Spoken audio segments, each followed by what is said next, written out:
Saddam ملعون واصل جہنم ہوا اور امام حسین کے حرم کو بڑھانا چاہا، تو وہاں پر بیچ میں ایک گھر تھا، تو انہوں نے خریدنا چاہا، تو یہ گھر ایک بوڑھے شخص کا تھا، اس کے پاس آئے، یہ مزدور تھا، یہ بنائی کا کام کرتا تھا، لوگوں کے گھر بناتا تھا، اس کے پاس آئے کہ قبلہ آپ کا گھر چاہیے، سنا ہے آپ غریب ہیں، آپ کے گھر کی قیمت 10 لاکھ ہے، لیکن ہم آپ کو 50 لاکھ دینے کے لیے تیار ہیں، آپ کا گھر حرم کا حصہ بھی بنے گا، پلس میں آپ کو ثواب بھی ہوگا، لوگ نماز پڑھیں گے، گھر آپ کا ثواب آپ کو ہوگا، غریب بھی ہیں، دنیا بھی بن جائے گی اور آخرت بھی بن جائے گی۔ اس بزرگ نے کہا کہ سوچنے کے بعد میں گھر نہیں بیچوں گا۔ تو انہوں نے کہا اگر آپ کی ڈیمانڈ زیادہ ہے تو آپ وہ بتائیے، ہم آپ کو پیسے دینے کے لیے تیار ہیں، 50 نہیں تو ہم آپ کو 60 دیں، 60 نہیں تو 70 دیں۔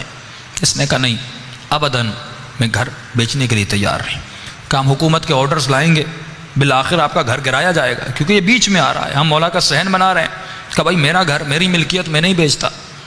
یہ سارے لوٹ کے چلے گئے۔ کہ کچھ ہی دنوں کے بعد انہوں نے دیکھا اس نے بڑا سامان اپنے گھر میں اتارا ہوا ہے اور اپنے گھر کو رنگ و روغن کر رہا ہے، اپنے گھر کو نیا کر رہا ہے۔ تو یہ پھر آئے، اے بزرگ پرانا گھر ہے، ہم نے قیمت شاید کم لگائی، تو نیا کر رہا ہے، شاید ہم قیمت بڑھائیں۔ اس نے کہا نہیں بھائی، مجھے گھر بیچنا ہی نہیں، بھلے آپ 1 کروڑ دو یا 2 کروڑ دو یا 10 کروڑ دو، میں نہیں بیچوں گا۔ یہ سارے پریشان، کہ اس نے گھر کو بالکل نیا کر دیا۔ اب اس نے پیغام بھیجا حرم والوں کے پاس، کہا کہ آ جاؤ، میں اپنا گھر حسین ابن علی کو دینا چاہتا ہوں۔ یہ سب آ گئے، انہوں نے کہا بتاؤ قیمت بڑھائی ہے؟ اس نے کہا نہیں کوئی قیمت نہیں۔